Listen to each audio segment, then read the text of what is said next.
안녕하세요. 저는 서울에 살고 있는 40대 여자입니다. 저는 이혼한 지 꽤 시간이 흘러 결혼 생활에 대해 잠시 잊고 지냈는데요.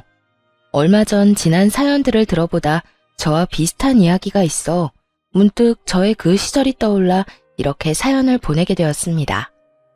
너무 오랜만에 꺼낸 이야기라 조금 정신없을 수도 있겠지만 최선을 다해 적어볼 테니 다들 많은 양해 부탁드립니다. 저와 남편은 결혼을 한 지 5년 차 된 부부였어요. 남편에겐 1살 차이 나는 형이 있었는데 저희가 결혼할 당시에는 미혼이었던 시숙이 독립하여 따로 살고 있었죠. 하지만 저희가 결혼식을 올리고 난 후 1년 뒤 결혼을 하게 된 시숙은 시댁에 들어가서 살더라고요.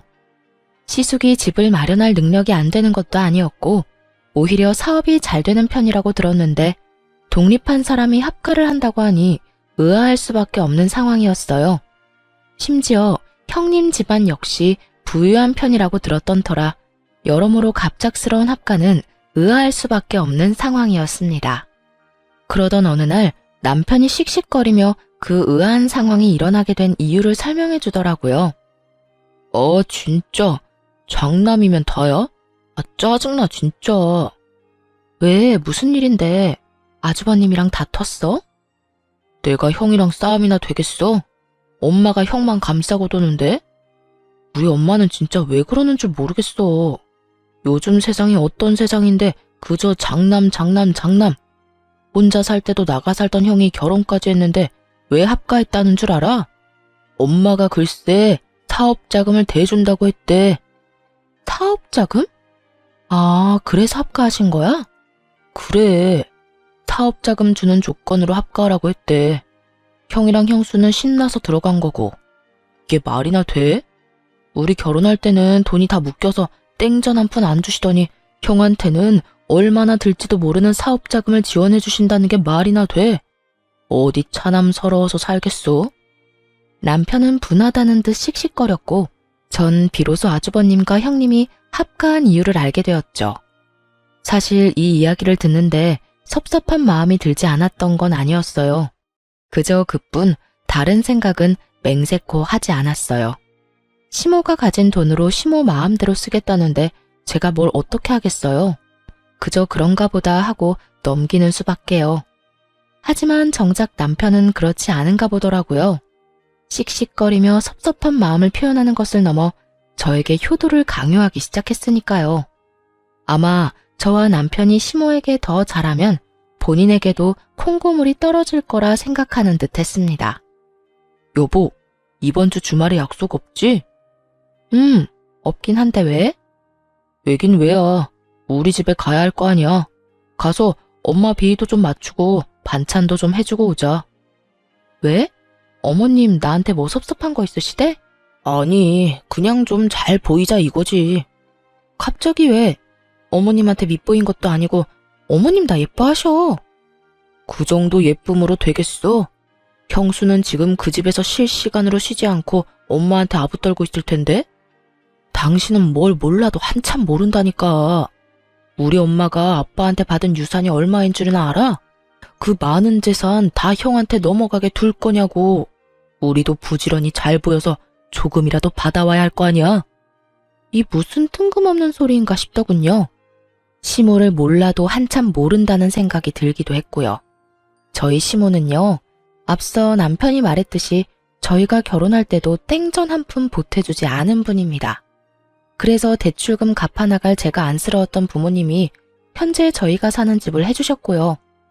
그런 시모가 아무리 합가를 조건으로 내세웠다고 한들 시숙에게 사업자금을 내준 이유가 뭐겠어요?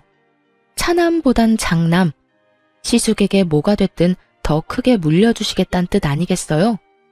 제 눈엔 훤히 보이는 시모의 의중이 남편의 눈엔 보이지 않는 듯했고 저를 끌고 끝까지 시댁으로 데리고 가더군요. 제발 부탁이라는 말까지 하면서요.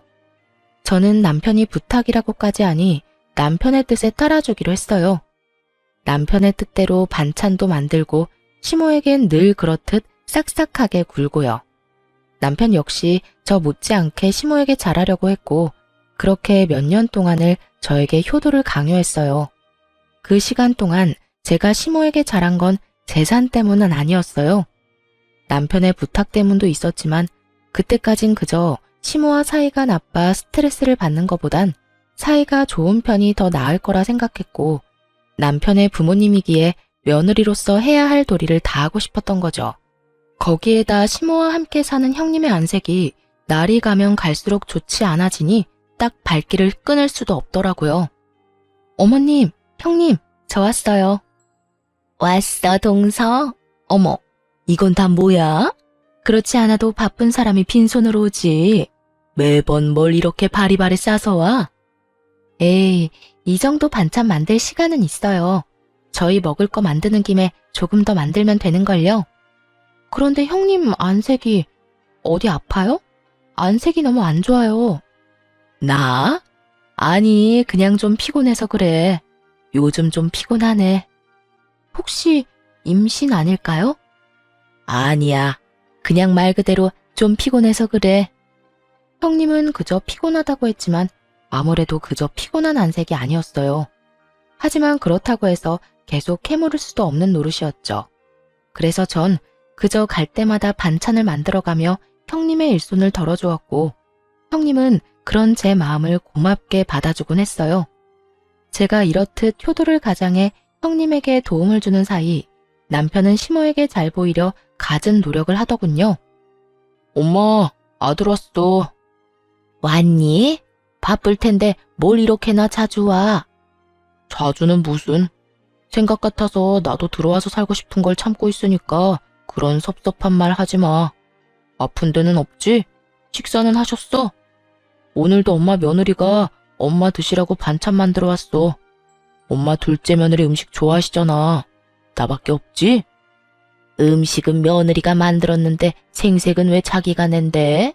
웃기는 녀석일세. 둘째야, 고생했다. 매번 이렇게 싸우는 거 힘들지 않아? 네, 괜찮아요. 저희 거 하는 김에 더 하면 되는 거예요. 형님은 어머님까지 모시고 사는데 저는 이런 거라도 해야죠. 맛있게 드셔주시니 그저 감사하답니다. 모시고 살기는 무슨, 내가 모시고 사는 거지. 내 집에서 내 돈 쓰면서 편하게 사는데. 이런 분위기로 만들려고 한 말은 아니었는데 순식간에 찬물 엎은 분위기가 되어버리니 어찌해야 할 바를 모르겠더라고요. 제가 아무런 대답도 하지 못하고 미안한 마음에 형님 눈치를 살피는데 형님이 저를 보며 괜찮다는 입모양을 해주며 미소를 지어주더라고요. 남편 역시 갑자기 싸해진 분위기를 살피다 시모의 기분을 풀어주려 애썼고요. 에이, 우리 엄마 또 이런다. 우리 엄마 시장하시구나. 얼른 식사합시다. 자자, 둘째 며느리가 만든 비장의 반찬 장조림도 있다고요. 얼른 식사들 합시다. 이 녀석이 하여튼 누가 막내 아니랄까봐 애교만 많아서는 내가 우리 둘째 때문에 웃고 산다. 웃고 살아. 당연하지. 둘째 아들이 최고지. 그래, 최고다. 시모는 결국 남편의 애교에 웃어 보였고 그제야 전 안도의 한숨을 내쉴 수 있었습니다. 그날 이후 전 형님의 안색이 나쁠 수밖에 없었던 이유를 알 것만 같았고 전보다 더 자주 시댁을 오가며 반찬을 가져다 주었어요. 아마 모르긴 몰라도 시모의 시집살이로 형님이 고된 것 같은데 먹거리 걱정이라도 덜어주고 싶었던 것이었죠. 제가 이렇게 하는 만큼 남편 역시 노력하고 있었지만 시모는 여전히 남편에게 최고라는 말만 할 뿐 남편이 바라는 그 어떤 것도 주지 않고 있었죠. 그렇게 시모가 가지고 있던 건물은 하나 둘 처분해 시숙의 사업 자금으로 들어가고 있었고 남편은 점점 초조해하더군요. 이번에 또 건물 내놨다고 하던데. 이제 진짜 얼마 안 남았어. 형은 도대체 뭔 사업을 어떻게 하길래 돈이 그렇게나 드는 걸까? 난들 알겠어? 나도 사업의 사자도 모르는 사람인데? 그냥 뭐 사업 확장하거나 새로운 아이템 개발 중이거나 그렇겠지. 원래 사업하면 돈 많이 든다고들 하잖아. 남 이야기해? 당신이 왜 그렇게 태연해? 난 하루하루가 피가 마른다고. 이제 정말 며칠 안 남았는데 저러다 형한테 다 주면 어떡해. 어떻게 하긴 어쩔 수 없는 거지. 그러지 말고 당신도 이제 마음 내려놔. 주시면 감사하게 받고 아니면 어쩔 수 없는 거지. 당신이 그렇게 애타게 빈다고 해결될 문제가 아니잖아. 나도 알아, 안다고. 그래도 욕심이 나는 걸 어떻게 해? 아쉬운 마음이 드는 걸 어떻게 하냐고. 당신은 정말 욕심 안 나? 안 아쉬워? 나도 사람인데 욕심 나고 아쉽기도 하지. 그 건물 한 채면 이렇게 힘들게 회사 생활 안 해도 될 텐데 싶은 순간도 있고. 그런데 어쩔 수 없는 일이잖아. 내가 노력한다고 한들 안 되는 일인 걸 어쩌겠어? 확실하지도 않은 일에 헛된 희망 품으면서 괜한 시간 낭비하고 싶지 않아. 그러니까 당신도 조금만 내려놔. 그래야 당신도 스트레스 덜 받지. 남편은 입을 삐죽이며 알겠다고는 했지만 전혀 조금도 안 사람 같지 않았어요. 그 뒤로도 여전히 시모를 떠보기도 하고 부동산을 돌아다니며 매물들을 확인하는 것 같았거든요. 이런 남편의 모습이 한심한 적도 많았지만 남편의 마음을 전혀 이해하지 못하는 것도 아니었기에 그저 지켜만 봤습니다. 저는 당사자가 아니라서 그러려니가 될 수 있지만 당사자인 남편의 입장에선 같은 자식인데 오로지 시숙에게만 그 많은 재산이 들어가니 시샘 날만하다는 생각도 있었으니까요. 하지만 마지막 건물이 남았을 때 남편은 애가 탈 대로 탄 것인지 저에게 화를 내며 선을 넘기 시작하더군요. 당신은 도대체 엄마한테 어떻게 하고 있는 거야? 잘하고 있는 건 맞아? 남편의 신경질적인 목소리에 저 역시 그간 참아왔던 화가 터져버렸고 목소리가 절로 날이 선 채로 흘러나왔어요. 보면 몰라? 나 정도면 며느리 중에서도 잘하는 편이야. 자주 전화해서 안부 인사도 하고 음식 맛있게 되면 가져다 드리기도 하고 말이야. 이 정도면 됐지 뭘 얼마나 더 하란 말이야. 더 해, 더 하라고. 엄마 입안에 혀처럼 굴란 말이야. 건물 이제 한 채 남은 거 알지? 당신이 그 정도는 해야 그 건물 나한테 줄 거 아니야. 그 건물 받으면 나 혼자 좋은 줄 알아? 당신한테도 좋은 일이라고. 이쯤 되니 남편의 정신 상태가 궁금했어요. 재산 바라고 부모에게 잘하는 게 그게 효도가 되나요? 그리고 사지 멀쩡한 사람이 오로지 시모 재산만 바라고 자기 일엔 최선을 다하지도 않는 것도 이해가 되지 않았고요. 더는 차별받아 할 수 있는 당연한 시샘이 아니라 그저 시모의 재산을 물려받지 못해 한장한 사람처럼 보이기까지 했어요. 그래서 전 남편에게 좀 더 단호하게 말해주었습니다. 정신 차려 제발. 그 건물 우리 주시면 좋겠지 왜 안 좋겠어? 그런데 그걸 바라고 어머님께 과하게 잘하고 잘 보이려고 애쓰고 그런 건 아닌 것 같아. 어머님이 생각해 보시고 우리한테 주시고 싶으시면 주시겠지. 그러니까 당신도 좀 그만해. 어떻게 온 정신이 전부 어머님 재산한테 가 있어? 당신 들어보니까 요즘에 일처리도 제대로 못한다며. 당시에 저는 남편과 같은 회사지만 다른 부서에 일하고 있었고 남편의 일처리가 얼마나 개판이었는지 전혀 상관도 없는 제 부서까지 남편의 이야기가 전해지는 상황이었죠. 이대로 가다간 곧 해고당해도 이상하지 않은 상황이었던 터라 저는 결국 참았던 화를 내며 남편에게 한마디 하게 되었던 것이었습니다. 조금이라도 생각이 있는 사람이라면 반성하며 부끄러워하기라도 해야 할 텐데 남편은 오히려 그깟 회사 잘려도 상관없다며 큰 소리를 치더라고요. 그깟 회사 잘려도 상관없다고. 내가 평생 일해도 그 건물 살 수 있을 것 같아? 차라리 회사 그만둘까봐. 그만두고 엄마 비서나 할까? 이 무슨 말도 안 되는 소리인지 모르겠더라고요. 아니, 도대체 가정주부인 시모에게 비서가 왜 필요한가요?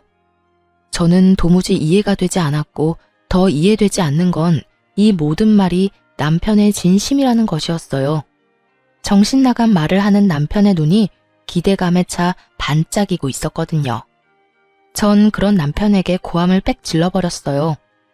당신 정말 미쳤어? 정신 좀 차려 제발. 그리고 어머님이 일을 하는 것도 아니고 가정주부가 비서가 왜 필요해? 다시 한번 그딴 말 하기만 해. 효도고 나발이고 시댁에 발길도 하지 않을 테니까. 뭐? 당신 진심 아니지? 진심이야. 난 당신처럼 어머님 재산 바라지도 않아. 내 몸 멀쩡한데 내가 쓸 만큼만 벌면 되지. 난 그저 당신 엄마니까 그 감사함으로 어머님께 잘하려고 한 거지. 당신처럼 재산 바라고 이때껏 그랬던 거 아니었다고. 그러니까 당신도 더는 이상한 말 하지 말고 회사 일에나 신경 좀 써. 알겠어? 알겠어. 그런데 당신 이때까지 했던 것처럼 우리 집에 잘할 거지? 남편은 저의 단호한 태도에 한 발 물러서긴 했지만 끝까지 저의 화를 돋웠고 전 그런 남편에게 확실하게 말해주었어요. 당신 한 번만 더 그딴 소리 물으면 나 다신 어머님께 전화도 안 한다. 그리고 어머님 재산 이야기도 다신 꺼내지 마. 그딴 이유로 나한테 잘하라고 하는 거면 나 진짜 어머님이랑 확 싸워버릴 거니까. 알겠어? 알겠어. 남편은 여전히 정신을 차리지 못한 듯 했지만 적어도 저에게 더는 이상하고도 정신 빠진 소리는 하지 않더라고요. 불안하기도 했지만 한편으론 제 눈치를 보느라 일은 제대로 하는 것 같으니 다행이다 싶긴 했습니다.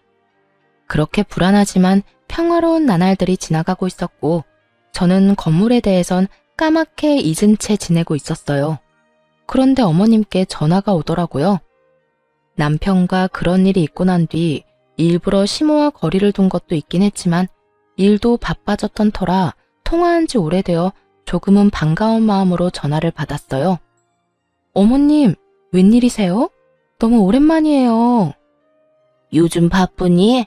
연락도 없고 무슨 일이 있나 해서 전화했다. 아, 요즘 회사에 일이 좀 바빠서 연락 못 드렸어요. 잘 지내시죠? 아픈 곳은 없으시고요? 나야 늘 똑같지. 난 또 연락 없길래 네가 내 재산 포기했나 했지. 조금 황당했어요. 갑자기 웬 재산 타령인가 싶어서요. 결혼 이후 단 한 번도 시모에게 재산 이야기를 꺼낸 적도 없었기에 더욱 황당했죠. 그래서 전 시모에게 황당하다는 듯 웃으며 되물었어요. 근데? 어머님, 그게 무슨 말씀이세요? 전 어머님 재산 바란 적 없는데요. 그러니? 난 네가 반찬도 만들어 오고 나한테 잘하길래 내 재산 바라고 그러는 줄 알았지. 그런 마음으로 한 행동 아니에요, 어머님. 그저 전 며느리 된 도리를 지키려고 했던 것뿐이에요. 반찬이야 매번 말씀드렸던 대로 저희 거 하는 김에 좀 더 해서 가지고 갔던 거고요. 그러니까 그렇게 말씀하지 마세요. 저 조금 섭섭해지려고 해요. 그러니? 네 남편은 생각이 좀 달라 보이던데 넌 아니라니 그리 믿으마. 하여튼 내일 주말인데 어디 가니? 내일이요? 정해진 건 없는데 왜 그러세요? 무슨 일 있으세요? 아무 일 없어. 다름이 아니라 약속 없으면 와서 반찬 좀 하거라. 네가 만든 반찬이 먹고 싶구나. 이상했어요. 단 한 번도 이런 말을 먼저 한 적이 없었던 시모인데 갑자기 전화까지 한 것을 포함해 여러 가지로 석연치 않더라고요. 왜인지 이상한 예감이 들기도 했고요. 무언가 이상하다는 생각이 들자 가고 싶지 않은 마음이 굴뚝이긴 하지만 이미 약속이 없다고 말해버린 전 하는 수 없이 가기로 약속을 해버렸죠. 그러면 내일 그이랑 같이 갈게요. 그래, 먹고 싶은 거 문자로 보낼 테니 올 때 대충 장 좀 봐오고. 네, 어머님. 전화를 끊자마자 시모에게선 먹고 싶은 음식 리스트들이 왔고 대부분 시모가 좋아하는 음식이 아닌 형님이 좋아하는 음식들이더군요. 더욱 싸한 기분이 들었지만 일단 전 남편과 함께 장을 봐 시댁으로 가게 되었습니다. 길게 생각해봤자 답은 없고 일단 가서 어떤 일이 일어나고 있는지 제 눈으로 확인하는 것이 빠르다는 생각에서였죠. 그렇게 전 온 신경이 곤두서 있는데 이러한 제 생각은 전혀 모르는 남편은 그저 제가 장까지 봐서 오랜만에 시댁에 간다는 사실에 한껏 신이 났더라고요. 여보, 무슨 바람이 불어서 우리 집에 가자고 했어? 이렇게 장까지 봐서 말이야. 어머님이 좀 오라고 전화 왔더라고. 나는 마음이 심란한데 당신은 그저 신나? 나는 신나지. 그동안 당신이랑 우리 집 가고 싶었는데 당신이 싫다고 할까봐 말도 못 꺼내고 있었는데 이렇게 당신이 먼저 우리 집에 가자니까 당연히 신나지 않겠어? 그런데 당신은 왜 심란해? 그냥 느낌이 안 좋아. 꼭 무슨 일이 일어날 것만 같은 기분이야. 일어날 일이 뭐가 있어. 그냥 엄마가 당신 음식 먹고 싶은가 보지. 아, 당신은 참 좋겠다. 그렇게 온 세상이 간단하고 밝기만 해서. 부럽다, 부러워. 남편은 저의 비꼬는 말에도 그저 신나서 이리저리 방방 뛰어댔고 전 그런 남편을 끌고 시댁으로 향했어요. 시댁에 도착하니 집골이 말 그대로 엉망진창이더라고요. 늘 모델하우스처럼 깨끗한 상태를 유지하는 집이었는데 바닥엔 머리카락이 굴러다니고 설거지는 산처럼 쌓여있는데도 욕실엔 마땅한 수건 한 장이 없더라고요. 전 깜짝 놀라 섣불리 아무것도 건드리지 못하고 있었고 남편은 시모를 부르더군요. 남편의 부름에 시모는 눈을 비비며 안방에서 느긋하게 걸어 나왔고요. 엄마! 엄마! 왔니? 깜빡 잠들었네. 언제 왔니? 막 왔어. 그런데 집골이 왜 이래? 형수는? 남편은 당연스럽게 형님에 관해 물었고 시모는 남편의 말에 대답하기도 싫다는 듯 저를 향해 몸을 돌리며 이렇게 말을 하더군요. 둘째야, 장 봐온 건 주방에 두고 일단 청소부터 좀 하거라. 빨래도 해야 하고 여러 가지도 엉망이야. 집안일 좀 대충 하고 그리고 음식 만들려무나 부탁 좀 하마. 네? 아, 네. 왜 제가 해야 해요? 이딴 말은 나오지도 않았어요. 집안 상태가 심각한 만큼 시모의 표정도 심각했고 전 그저 네라는 대답밖에 나오지 않았어요.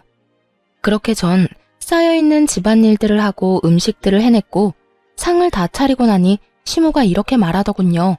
어머님, 식사하세요. 그래. 다 했니? 고생했다. 그런데 오늘은 이만 집에 가거라. 밥은 다음에 같이 먹자꾸나. 이건 도대체 무슨 경우인가 싶더라고요. 하루 종일 뼈 빠지게 집안일 시키고 음식까지 다 만들어서 상까지 차렸더니 이제 와서 밥도 먹이지 않고 집에 가라뇨. 심지어 저녁 시간대가 지나도 한참 지난 시간이라 당연히 저녁밥을 먹고 간다고 생각했던 터라 이만 집으로 돌아가는 시모의 말은 황당하기까지 했어요. 남편 역시 저와 생각이 같았는지 시모에게 되물어보더라고요. 집에 가라고? 저녁 먹고 집에 가라는 게 아니라? 그래, 오늘은 이만 가. 왜? 지금 시간이 몇 시인데 나 배고프단 말이야. 하루 종일 집안일 하느라 힘이란 힘은 다 썼는데 밥도 안 먹이고 보낼 거야? 남편은 떼를 부리기 시작했고 그런 남편의 모습에 시모는 한숨을 내쉬는가 싶더니 이내 진지한 얼굴로 이렇게 말하더군요. 아들, 엄마가 오늘 네 형수랑 진지하게 할 이야기가 있어서 그래. 그러니까 오늘은 그냥 좀 가. 둘째야, 고생 많았을 텐데 오늘은 네가 이해 좀 해주렴. 내가 네 형님이랑 긴히 나눌 이야기가 있어서 그래. 곧 네 형님 오기로 했으니까 오늘은 이만 돌아가려무나. 그제야 남편은 상황의 심각성을 깨달은 것인지 제 손을 잡아 끌며 집에 가자고 하더라고요. 전 그런 남편의 손에 이끌려 집으로 왔고 얼마 지나지 않아 형님에게 전화가 왔습니다. 동서, 오늘 고생 많았지? 아니에요. 그런데 어떻게 하셨어요? 어머님이 저 왔다 갔다고 하시던가요? 급하게 저희 보내길래 비밀로 하고 싶어 하는 것 같아서 일부러 형님한테도 전화 안 했는데요. 아니, 어머님은 아무 말 안 했지. 어머님 댁에 가보니까 동서가 한 음식이 있길래 그제야 동서가 와서 그 고생을 한 걸 알았어. 고생은 무슨 고생이에요. 하나도 힘 안 들었어요. 그런데 형님, 어머님 댁에 안 계세요? 말씀하시는 거 들어보니 그런 것 같아서요. 오늘 어머님 집 꼴도 그렇고 여러모로 무슨 일이 있긴 있는 것 같은데 어머님도 별말 안 하더라고요. 그게 나 요즘 친정에 있어. 아무래도 이혼할 것 같아. 남편이나 어머님한테는 이미 이혼할 거라고 말 다 했고 동서한테는 말해야지 하다가 이제서야 말하네. 미안해. 갑자기 이혼이라니 무슨 일이 있을 거라 생각은 했지만 이혼은 전혀 생각지도 못한 전개라 이게 무슨 일인가 싶더라고요. 부부 사이 문제니 자세한 내막은 알 수 없었지만 시댁에 갈 때마다 형님과 시숙 사이엔 큰 문제가 있어 보이기는커녕 사이가 너무 좋아 보였으니까요. 네? 이혼이요? 이렇게 갑자기 왜요? 무슨 일 있으셨어요? 아무래도 난 사업하는 남자랑 안 맞는 것 같아. 어머님도 한몫했고, 동서는 잘 모르는데, 어머님, 이제 얼마 남지도 않은 재산 가지고 얼마나 생색내는 줄 알아? 날 무슨 하녀처럼 부려먹는다니까. 남편이란 놈은 사업에 미쳐서 자기 마누라가 당하든 말든 돈만 나오면 된다고 생각하고 살고, 나도 지쳤어. 전 전혀 몰랐어요. 매번 어머님 댁에 갈 때마다 형님이랑 아주버님이랑 표정 밝으셔서 그런 쪽으론 생각도 못했어요. 가끔 안색 안 좋으신 건 그저 형님 말대로 피곤하신가 보다 했는데 진작 말씀하시지. 그랬으면 저라도 더 자주 가서 좀 도왔을 텐데요. 동서가 이렇게 신경 쓸까봐 그랬지. 동서 성격에 내가 힘들다고 하면 당장이라도 달려와서 이것저것 돕는다 할 게 뻔하니까. 그렇지 않아도 일하는 사람이 나 걱정되어서 자주 오는데 내가 그런 말 하면 아예 그 집에 사는 사람처럼 들락날락 했겠지. 그나저나 앞으로 어머님이 동서를 많이 괴롭힐 거야. 종처럼 부려먹던 내가 없으니까 이젠 동서를 가만두지 않을 거야. 그래서 하는 말인데 절대로 어머님이 하라는 대로 시키는 대로 다 하지 마. 순순히 시키는 대로 다 하면 그래도 되는 사람이라 생각하고 막대할 거니까. 알겠지? 상황이 이렇게 돼서 미안해, 동서. 평소 형님과 사이가 좋았던 게 이럴 땐 큰 도움이 되더라고요. 형님은 그 뒤로도 나에게 당부와 걱정 어린 우려들을 긴 시간 쏟아내 주었고, 전 형님 덕에 그간 몰랐던 시모의 모든 것을 알게 되었습니다. 시모는 그간 형님을 종부리듯 사람을 부려먹었다고 하더라고요. 시모는 정말 손가락 하나 까딱하지 않았고 형님이 너무 힘이 들어 인상이라도 찌푸리는 날엔 불호령이 떨어졌다고 했어요. 남편 잘 만나서 넓은 집에서 호강하는 주제에 그 정도 일이 힘드냐면서요. 그러면서 그런 식으로 힘든 티 내면 정말 삶이 힘들게 만들어주겠다고도 말했다더군요. 시숙의 사업 자금을 끊어버리겠다는 말이었죠. 형님은 시숙의 앞길을 막을 수 없었기에 그저 시모가 시키는 대로 호구처럼 살았고 이 모든 상황을 시숙은 뻔히 다 알면서도 그저 지켜봤다고 하더군요. 그런 날들이 반복되자 형님은 결국 폭발해버렸고 시모와 대판 싸우고 집을 나와버렸다고 했어요. 그러면서 하는 말이 앞으로 제가 타깃이 될 테니 조심하라고 당부 또 당부해 주더라고요. 형님의 말을 들으면서도 설마 나에게까지 그런 짓을 할까 했는데 상황은 형님의 말처럼 흘러가더군요. 그간 저에게 먼저 연락을 잘 하지도 않던 시모는 틈만 나면 저에게 연락을 해 이것저것 시켜 먹으려고 들더라고요. 둘째야, 오늘 회사 마치고 집으로 좀 오거라. 오늘이요? 그래, 오늘. 와서 화장실 청소도 좀 하고 수건도 좀 삶거라. 수건이 영 시원치가 않아. 푹 삶아야 때도 지고 뽀송뽀송하기도 하고. 그리고 오는 김에 장도 좀 봐오고. 돈은 오면 줄 테니 장 보는 김에 과일도 좀 넉넉히 사와. 과일도 다 떨어져 가니까. 알겠지? 그러면 오는 걸로 알고 끊으마. 말이 좋아야 부탁이지. 이건 뭐 앞으로 절 호구 취급을 하겠다는 선포와도 같더군요. 형님에게 들은 말이 없었다면 그놈의 며느리로서 해야 할 도리라고 생각하며 호구 잡히는 줄도 모르고 시댁으로 갔겠지만 들은 말이 워낙 많았던 저는 시모에게 뭐 하나라도 효도하고 싶어 안달이 난 남편에게 전부 넘겨버렸어요. 바보 같은 남편놈은 아무것도 모르고 신나서 시댁으로 달려갔고 그럴 때마다 시모는 저에게 연락이 와 형님에게 그랬던 것처럼 재산 타령을 하기 시작했어요. 내가 오늘 너한테 오라고 하지 않았니? 왜 네가 안 오고 내 아들을 보내? 제가 뭘 할 줄 안다고. 제가 가려고 했는데 일이 워낙 바빠서요. 너희 같은 회사지 않니? 너는 바쁜데 네 남편은 한가해? 말이 되는 변명을 해야 믿는 척이라도 하지. 어머님, 남편이랑 저랑 부서가 달라요. 부서마다 하는 일도 다르고 일이 다르니 바쁜 시기도 다르고요. 요즘은 우리 부서가 유난히 바쁘고 남편 부서는 한가한 편이라서 그래요. 정 못 믿겠으면 남편한테 물어보세요. 됐다. 그걸 못하러 물어봐. 뭐 중요한 거라고. 하여튼 앞으로 내가 부르면 제깍제깍 달려오거라. 그래야 내가 너 하는 짓이 예뻐서라도 하나 남은 건물 네 남편한테 주지 않겠니? 그러니까 나한테 잘해. 시키는 대로만 잘해도 긍정적으로 잘 생각해 볼 테니까. 재산에 눈꼽만큼도 관심이 없었던 저에게 시모의 이런 말들이 무서울 리가 없었고, 그랬기에 전 말 같지도 않은 말들을 한 귀로 듣고 한 귀로 흘려버렸습니다. 그렇게 시모가 저를 부르면 저는 남편을 보내버리는 일상이 반복되고, 어느 날은 시모에게 한 소리 들은 남편이 저에게 화를 내더라고요. 당신, 이때까지 우리 엄마가 나 부른 게 아니라 당신 부른 거라며? 당신은 나 부른 거라고 했었잖아. 누굴 불러서 누가 가든 그게 무슨 상관이야? 누구라도 가서 집안일 했으면 됐지. 그리고 당신 엄마 집 일인데 꼭 나만 가서 해야 한다는 법이라도 있어? 누구든 시간 남고 마음 가는 사람이 가서 하면 되는 거지. 엄마가 싫다잖아. 엄마가 나 말고 당신 보고 오래. 오늘도 나한테 얼마나 짜증냈는 줄 알아? 마누라 말이라면 똥도 먹을 놈이라는 말까지 했다고. 앞으로는 엄마가 부르면 당신이 가.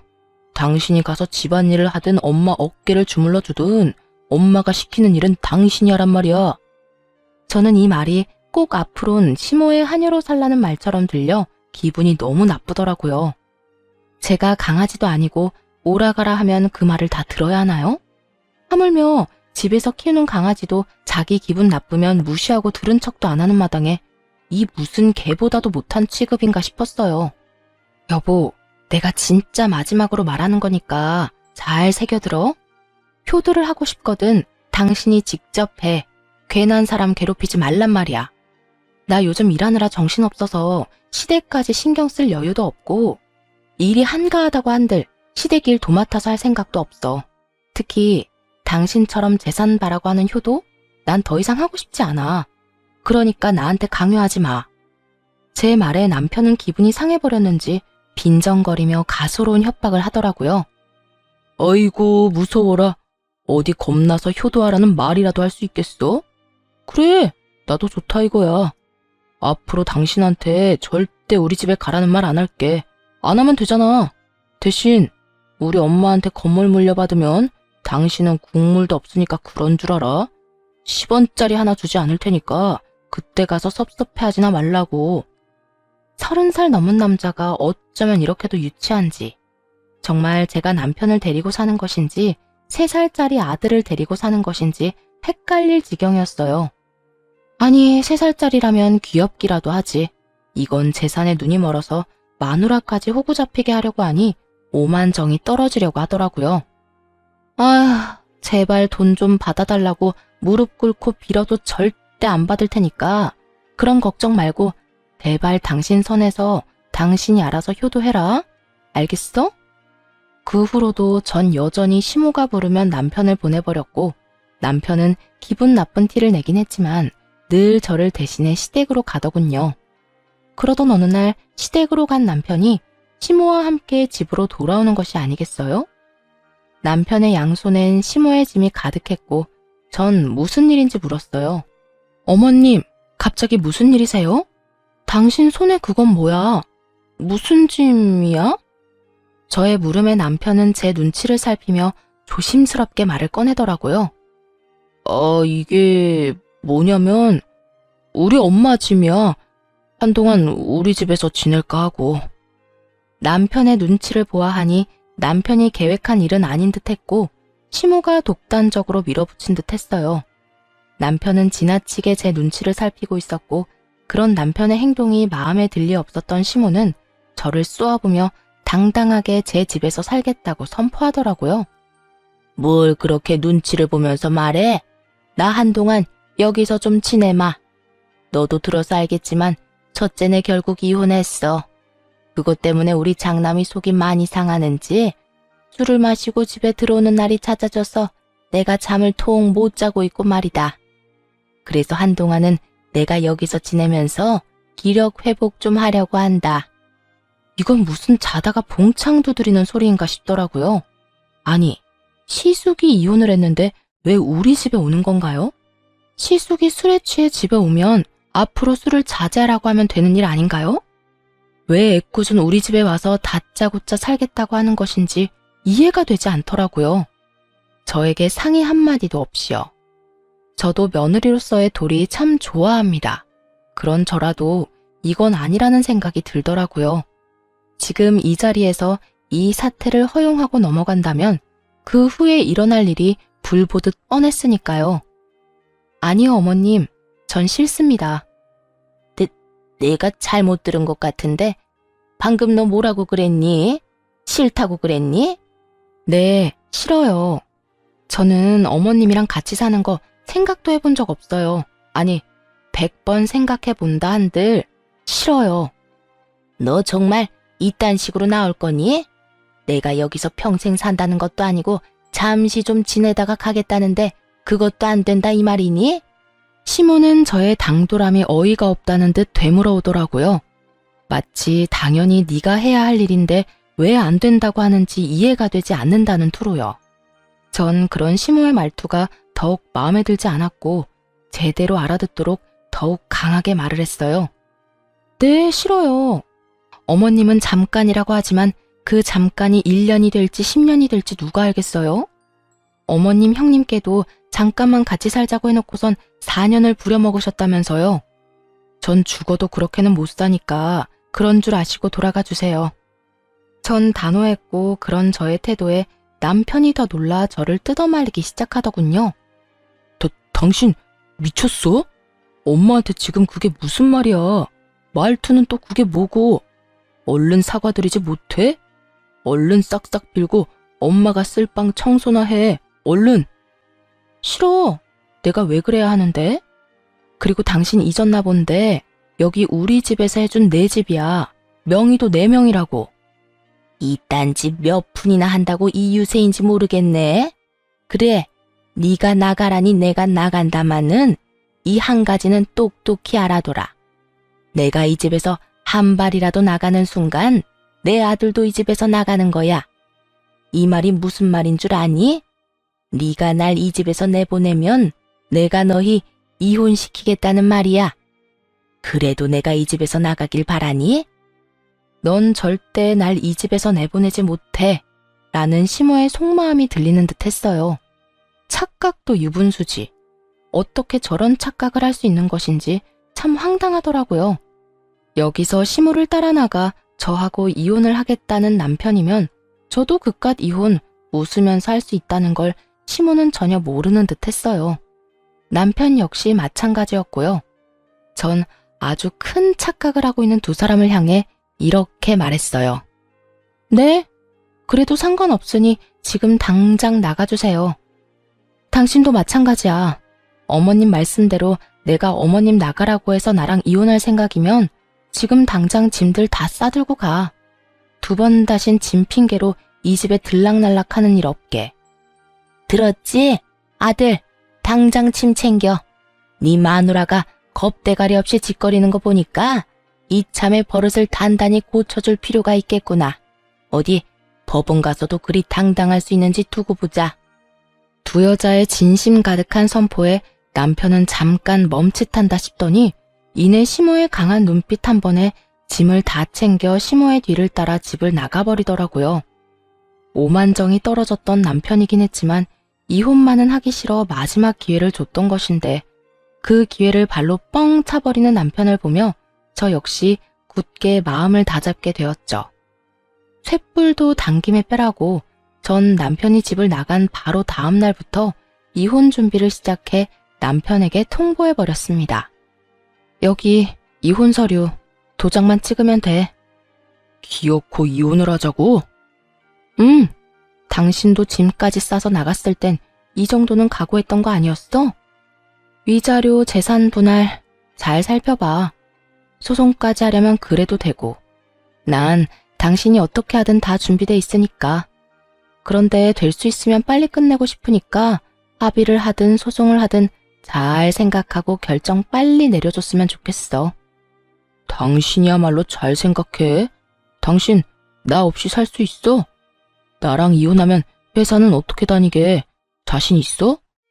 정말 나랑 이혼할 수 있겠어? 그까짓 이혼이 뭐라고? 해야 할 상황이면 그냥 하는 거지. 그리고 착각 좀 하지 마. 나 당신 없이 잘 살 수 있고 내가 잘못해서 하는 이혼도 아닌데 회사 생활까지 걱정해야 하는 거야? 요즘 세상에 이혼 좀 한다고 별 문제될 게 있겠어? 그러니까 이상한 걱정하지 말고 결정이나 빨리 해. 남편은 한치의 흔들림도 없는 저를 보며 차라리 잘 됐다는 듯 이혼에 동의하더군요. 조건도 제가 내세우는 대로 다 해준다면서요. 그래, 하자. 당신 말대로 그까짓 이혼 하면 되지 뭐. 조건도 당신이 원하는 대로 다 해줄 테니까 빨리 이혼해. 그까지 푼돈 얼마든지 줄게. 어차피 난 엄마한테 건물 받을 건데 그깟 돈 아껴서 뭐 하겠냐? 그래, 참 부럽네. 그 건물 부디 꼭 당신이 받길 바래. 그러면 합의한 걸로 알고 있을게. 법원에서 보자. 그렇게 전 다른 분들에 비해 비교적 빠르고 깔끔하게 이혼을 할 수 있었습니다. 결혼 생활 내내 저를 괴롭게 만들었던 시모의 재산은 결국 저의 이혼에 큰 도움이 되더군요. 전 남편이 정말로 저의 뜻대로 제가 내세운 조건에 맞춰 이혼을 해주었으니까요. 정말이지 그 재산에 감사한 마음이 다 들더군요. 그렇게 이혼이 확정되던 날, 전 남편은 저를 보고 비웃으며 이렇게 말하더군요. 멍청하긴. 가만히 있으면서 엄마하고 내가 시키는 대로만 했어도 돈방석에 앉았을 텐데 괜한 고집부리다 이혼녀 딱지나 붙게 되고 꼴 좋다. 나만 이혼녀 됐다는 듯이 말한다. 내가 이혼녀면 당신은 이혼남이야. 그리고 돈방석? 그래, 어디 두고 볼게. 당신이 돈방석에 앉게 될지 아니면 쪽박을 차게 될지 당신이야말로 후회하지 마.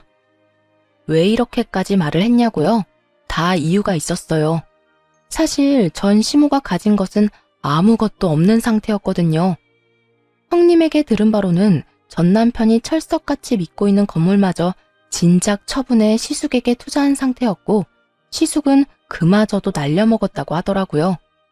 사업이 잘 돼서 끊임없이 자금을 주고 있었던 것이 아니라 차리는 족족 망해서 끊임없이 자금을 퍼붓고 있었던 것이었어요. 연달아 사업을 말아먹은 시숙은 날마다 술을 퍼마시고 다니고 있었고 그 꼴이 보기 싫어 시모는 제 집까지 온 것이었어요. 처음부터 이러한 사실을 전 남편에게 숨기려고 한 것은 아니었어요. 처음엔 이런저런 일로 피곤해서 말하지 못했고 그 뒤론 정말 새까맣게 잊어버려 말을 못하고 있었던 것이죠. 그런데 그 뒤로 많은 일들이 일어나며 이혼까지 하게 되었으니 더욱 말할 필요가 없어진 상황이었어요. 후회? 내가 후회를 왜 해? 내가 너처럼 멍청한 줄 알아? 난 적어도 내 밥그릇은 내가 알아서 챙겨. 너처럼 눈앞에서 놓치지 않는다고. 그러니 너나 땅을 치고 후회하지 마. 이렇듯 끝까지 저에게 헛소리만 하는 전 남편을 보며 후회할 사람은 너라는 말을 속으로 얼마나 되뇌었는지 모릅니다. 이혼을 하고 난 후 전 남편, 시모 모두를 바로 차단해버렸습니다. 혹시나 하는 상황에 대비해 집도 세를 줘버렸고 회사도 이직을 해 다른 지역으로 이사까지 와버렸죠. 그 후 형님에게 전해 들은 바로는 재산을 전부 시숙에게 투자한 것을 알아버린 전 남편이 저를 찾아 나섰다고 하더라고요. 제가 연락이 되지 않자 형님에게까지 연락이 와 재산은 전부 날린 것이 맞냐, 정말 저와는 연락이 되지 않냐 등등 몇 번이고 물었다고 했어요. 저를 찾아다니는 검은 속내는 뻔했어요. 전 남편은 저에게 위자료를 주기 위해 대출까지 받은 상태였고 그거에다 시모에게 속아 퇴직금까지 미리 받아 시숙에게 다 줘버려 빚쟁이 신세였거든요. 그러니 어떻게 해서든 저에게 들러붙어 어떻게 해서든 한 푼이라도 받아가려 저를 찾아 나선 게 뻔히 보이지 않겠어요? 전 시모도 전 남편과 처지가 별반 다르지 않다고 하더라고요. 어머님도, 아니, 그 아줌마도 별반 다르지 않아. 있는 재산 다 첫째 아들한테 다 갖다 주고 깡통 차니까 둘째 아들 돈까지 끌어다 난리를 부리다가 이혼까지 하게 만들었으니 어쩌겠어? 그냥 빚쟁이 두 아들 둔 빚쟁이 엄마가 된 거지. 하나 있던 집까지 다 말아먹고 요샌 단칸방 월세살이 한다고 하더라. 다 큰 아들 둘 끌어안고 오순도순 잘 살아보라지 뭐. 동서는 이제 이쪽으론 신경도 쓰지 말고 관심도 주지 말고 거기서 잘 살아. 나도 이제 그 집 신경도 안 쓸 거야. 세 인간 모두 빚쟁이가 되었다는 말을 듣는데 참 잘된 일이다 싶었어요. 그렇게 재산 믿고 사람을 괴롭혀대더니 딱 어울리는 벌이다 싶었으니까요. 이 소식을 마지막으로 전 시댁의 소식은 들을 수 없었고 그렇게 그 지긋지긋한 인연도 끝이 났습니다. 전 이직한 회사에서 잘 지내고 있어요. 얼마 전 승진도 했고 회사 사람들과 잘 지내고 있죠. 사연 처음에 말씀드린 대로 이혼을 한 지도 꽤 많은 시간이 흘러 특별한 일이 없는 한 요즘엔 그 시간들을 잊고 잘 살고 있습니다. 지금까지 연애라고 단정 지을 만한 관계를 맺은 적도 없고 앞으로도 그럴 생각이 전혀 없는 상태예요. 그렇다 보니 결혼 생각도 전혀 없고요. 그저 아직까진 휴일엔 저를 위한 시간을 보내고 가끔은 여행도 다니는 게 참 좋더라고요. 생각보다 혼자 하는 여행길에서 제가 보고 느끼는 많은 것들이 더 큰 의미가 있다는 생각에 한동안은 계속 혼자 지내보려 합니다. 최근엔 기타를 배우고 있는데요. 손가락도 다치고 물집도 생기긴 하지만 그 모든 걸 감수할 만큼 즐거워 한동안은 기타 배우는 재미에 푹 빠져 지낼 듯 합니다. 이 정도면 혼자 지내는 것도 꽤 괜찮지 않나요? 이로써 저의 사연은 끝이 났습니다. 지금까지 긴 사연 들어주셔서 감사합니다.